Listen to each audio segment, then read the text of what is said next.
Once upon a time, there was a group of 12-year-olds that loved to play softball. Unfortunately for them, they lived in the small, remote town of Dillon, Montana, where not many other girls played. Fortunately for them, their parents cared enough to coach and travel with them to several tournaments in the summertime, where they hardly ever won, but still loved to play.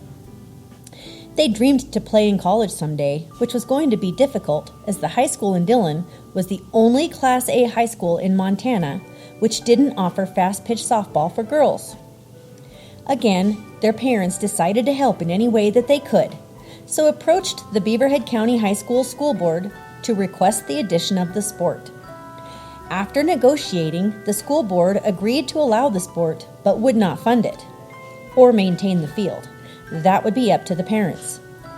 The girls and their parents would be required to raise a large amount of money to start and maintain the sport.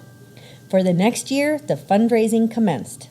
They recruited sponsors, sold concessions, cleaned the fairgrounds after the demolition derby, hosted a burgers and bingo night, held car washes, hosted a 100-inning marathon softball game, and they sold cookie dough. With $25,000 in the softball account and myself as their coach, the Beaverhead County High School had their inaugural season in 2012. Our first 2 seasons, we competed at the junior varsity level, and those first 2 years were tough.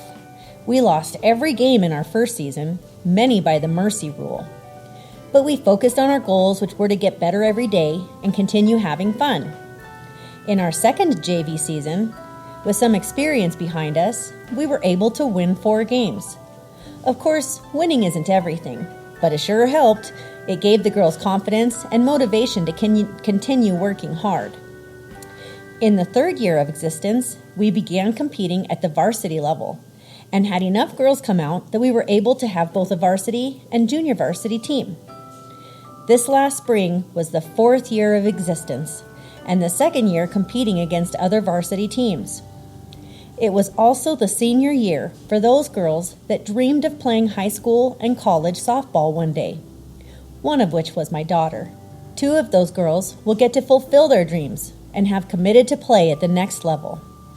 But that is not the end of this story. This summer, there were 6 Dillon girls teams competing against each other and traveling to tournaments. Those girls are learning the fun and competitive lifelong sport of softball and also hope to play in high school and maybe even college someday.